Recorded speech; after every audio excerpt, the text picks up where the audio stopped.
आज की चर्चा का केंद्र हैं उत्तर प्रदेश के संगीत घराने। अब जब भी घराना शब्द का जिक्र आता है तो अक्सर ये मान लिया जाता है कि ये संगीत का कोई साधारण स्कूल होगा। या शायद कोई एकेडमी या कोई पुरानी इमारत जहां लोग बैठकर बस गाते होंगे। हाँ, एकदम। लेकिन असल में इस शब्द की गहराई बहुत अलग है। घराना सिर्फ एक एक भौगोलिक स्थान नहीं है, बल्कि ये एक विशुद्ध गुरु शिष्य परंपरा है। सही कहा। ये एक ऐसा ऐसा अदृश्य लेकिन बेहद मजबूत ढांचा है जहां कला, सांस लेने की तकनीक और सुरों का जो रहस्य है। और संगीत के अनकहे नियम भी। जी बिल्कुल, वो सब एक पीढ़ी से दूसरी पीढ़ी को एक अनमोल विरासत के रूप में सौंपे जाते हैं। यह समझना बहुत जरूरी है कि उत्तर प्रदेश हमेशा से भारतीय शास्त्रीय संगीत का एक धड़कता हुआ हृदय स्थल रहा है। और सदियों से यहाँ की मिट्टी, यहाँ के दरबारों और घाटों पर ख्याल, ठुमरी, दादरा, गजल, तबला और कथक जैसे कला रूपों ने जन्म लिया और अपनी चरम ऊंचाई को छुआ। तो इस पूरी सांगीतिक यात्रा को समझने का हमारा मुख्य उद्देश्य आज यही है कि कैसे अलग-अलग भौगोलिक स्थानों की आबोहवा और वहाँ के शासकों के निजी शौक ने संगीत की इन अलग-अलग शैलियों को जन्म दिया। बिल्कुल। एक ही राज्य में रहते हुए भी कैसे एक जगह का संगीत ताकत और भव्यता से भरा है, तो दूसरी जगह का संगीत कोमलता और श्रृंगार से। चलिए इसे थोड़ा विस्तार से समझते हैं और हमारी इस सांगीतिक यात्रा की शुरुआत करते हैं उस दौर से जब भारत पर मुगलों का शासन था। यानी हम बात कर रहे हैं मुगल दरबार से निकली आवाज की, आगरा घराने की। ये सोचना ही अपने आप में एक अलग रोमांच पैदा करता है जी कि इस घराने की जड़ें सीधे तौर पर मुगल सम्राट अकबर के काल से जुड़ी हुई हैं। जी, और संगीत के इतिहास में ये काल एक ऐसे स्वर्ण युग की तरह देखा जाता है जहाँ जहाँ कला को फलने फूलने के लिए एक बहुत बड़ा कैनवस मिला। और उस कैनवस पे जो चित्र उकेरा गया वो बहुत ही भव्य था।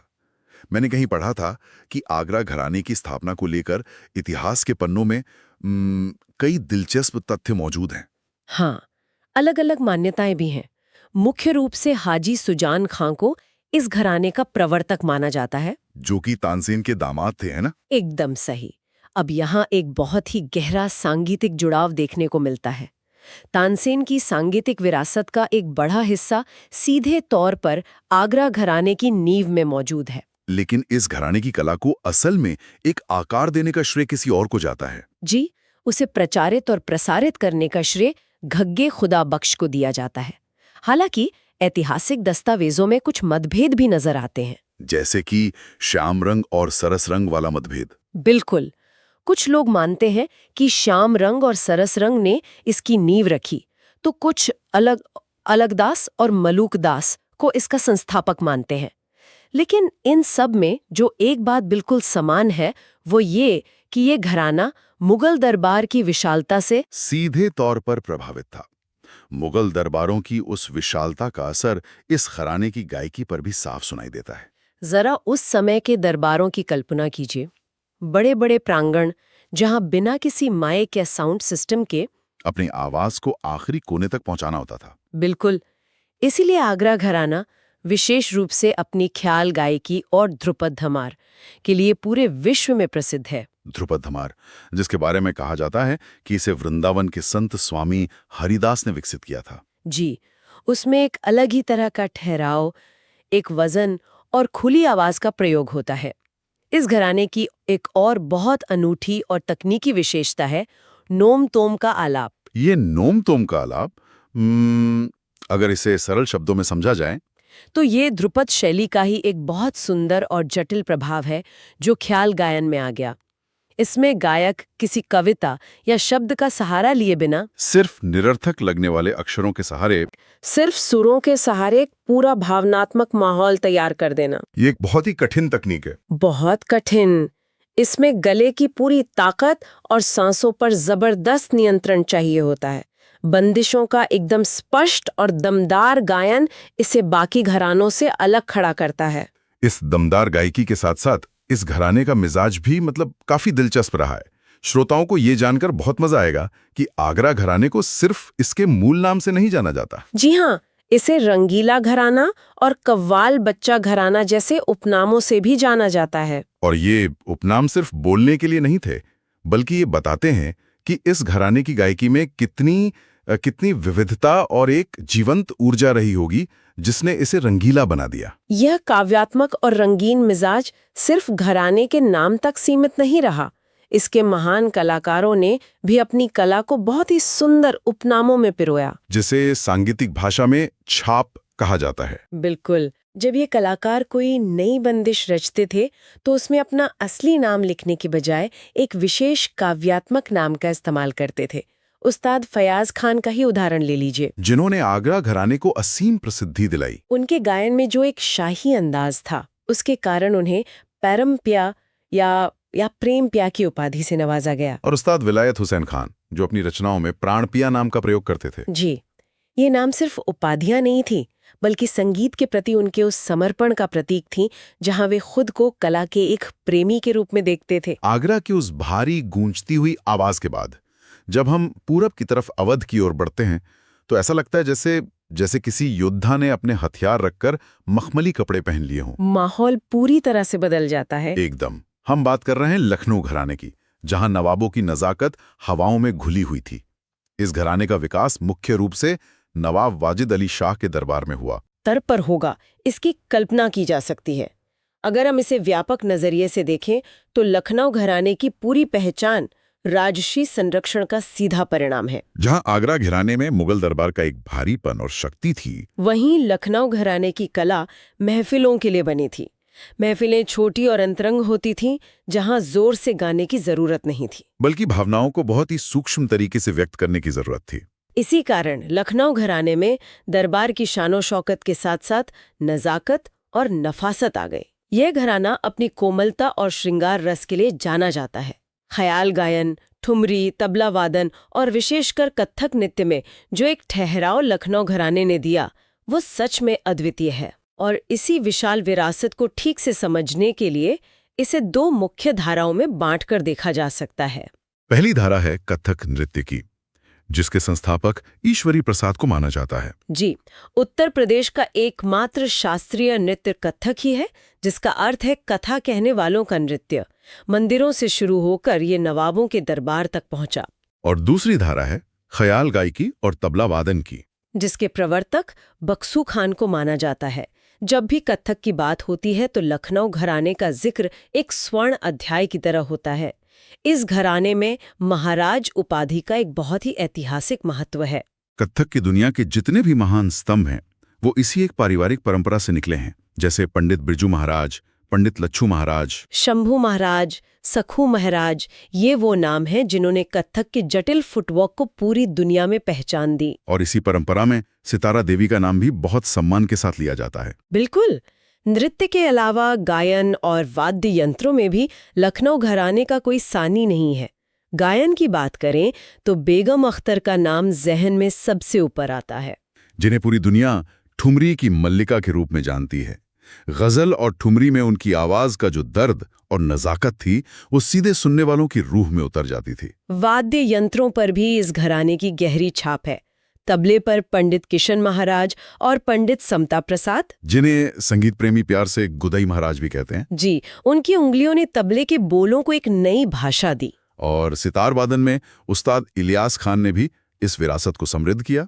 तो दरबारों की इस चकाचौंध और लखनऊ की महफिलों से निकलकर अब हम रुख करते हैं एक ऐसी जगह का जो भौगोलिक रूप से तो नक्शे पर बहुत छोटी नजर आती है, लेकिन जिसका भारतीय शास्त्रीय संगीत पर प्रभाव एक विशाल वटवृक्ष जैसा है। ये है किराना घराना, पश्चिमी उत्तर प्रदेश के शामली जिले की एक छोटी सी तहसील कैराना। श्रोताओं के लिए ये सोचना दिलचस्प होगा कि उस छोटी सी जगह ने शास्त्रीय संगीत को इतना बड़ा मुकाम कैसे दे दिया। शायद उस छोटे से कस्बे की शांति और एकांत ही वो कारण था जिसने कलाकारों को सुरों की इतनी बारीक कटाई छटाई का मौका दिया। आज पूरे विश्व में किराना घराने को विशुद्ध ख्याल गायकी के सबसे ऊंचे शिखरों में से एक माना जाता है। बिल्कुल।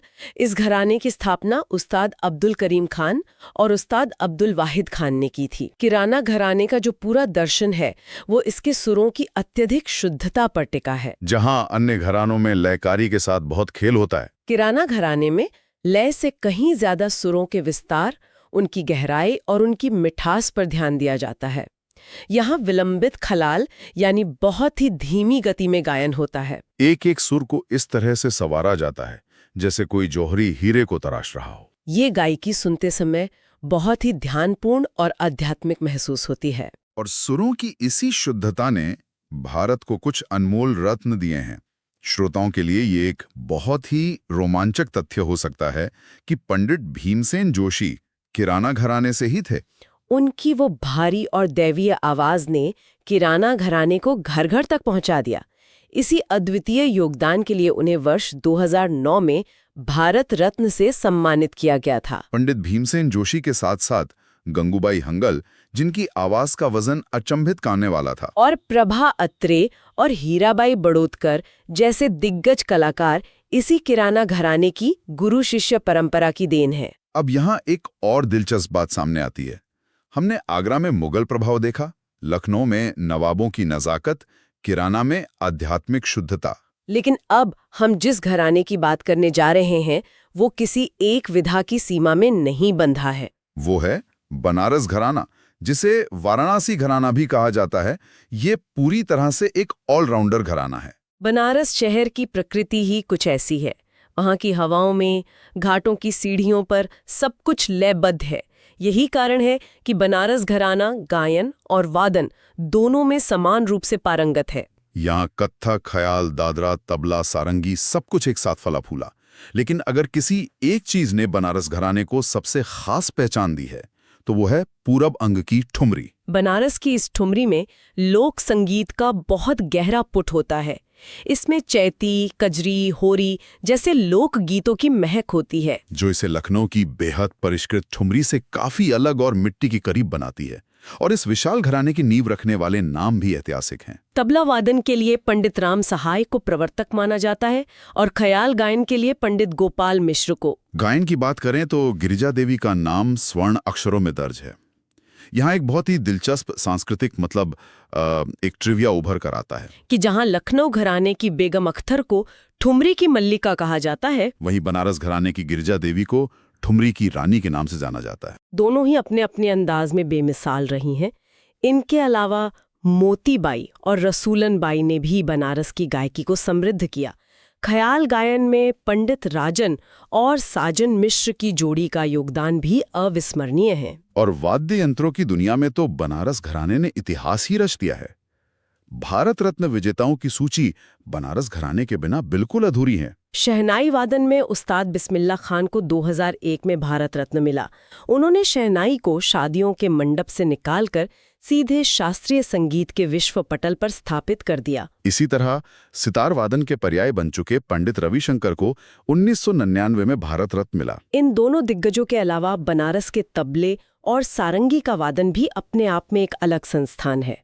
पंडित अनोखेलाल मिश्र, जिन्हें ना धिन धिन ना का जादूगर कहा जाता था, और पंडित किशन महाराज जैसे तबला वादकों ने अपनी थाप से जो तिहाइयां बजाईं, वो आज भी संगीत के विद्यार्थियों के लिए किसी ग्रंथ से कम नहीं है। ये सारी विविधता मिलकर बनारस घराने को संगीत का एक अथाह महासागर बनाती है। इन बड़े घरानों के अलावा उत्तर प्रदेश की मिट्टी ने कुछ छोटे आकार के लेकिन तकनीकी रूप से बेहद खास घरानों को भी जन्म दिया है। इनमें से एक है रामपुर सासवान घराना। ये घराना विशेष रूप से अपनी ख्याल गायकी के लिए जाना जाता है। इसकी स्थापना उस्ताद इनायत हुसैन खान ने की थी। ये घराना अपनी गायकी में स्पष्टता और एक दमदार आवाज के लिए जाना जाता है। जैसे उस्ताद राशिद खान और गुलाम मुस्तफ़ा खान जैसे महान कलाकारों ने इसे आगे बढ़ाया। एक और बेहद महत्वपूर्ण नाम है अतरौली घराना, जिसे जयपुर अतरौली घराना भी कहा जाता है। इसका जुड़ाव अलीगढ़ के अतरौली से है और इसके संस्थापक उस्ताद अल्लदिया खान थे। इस घराने की खासियत यह है कि इसमें ख्याल गाते हुए भी ध्रुपद का एक गंभीर प्रभाव देखने को मिलता है। जयपुर अतरौली घराने की गायकी बहुत ही जटिल और बौद्धिक मानी जाती है। विशेष रूप से किशोरी अमोनकर जैसी महान गायिकाओं ने इस घराने का प्रतिनिधित्व किया है। और अब बात एक ऐसे घराने की जिसका सफर उत्तर प्रदेश के मुरादाबाद से शुरू होकर सीधा मुंबई तक जा पहुंचा। वो है भिंडी बाजार घराना, जो बाद में मुंबई की भिंडी बाजार इलाके में बस गए।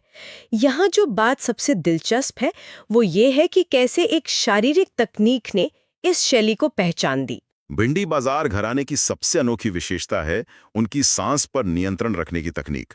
एक ही सांस में लंबे समय तक गाना, ये किसी गहरे योग से कम नहीं लगता। इसे सांगीतिक भाषा में खंडमेरू तकनीक भी कहा जाता है। सुरों के जटिल पैटर्न को बिना सांस तोड़े लंबे समय तक गाया जाता है।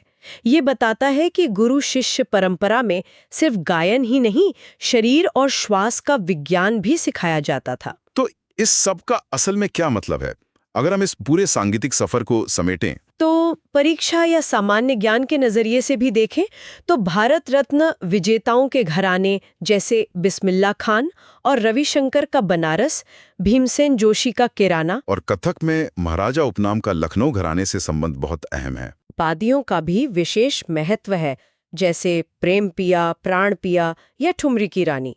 ये उपाधियां उस युग का आईना है जब कला ही जीवन का सबसे बड़ा सत्य हुआ करती थी। ये सारी जानकारी हमें बताती है कि ये घराने गुरु शिष्य परंपरा के तहत एक ही जगह, एक ही घर में रहकर विकसित हुए, जहां एक विशेष तकनीक पीढ़ियों तक गुप्त रूप से सिखाई जाती थी।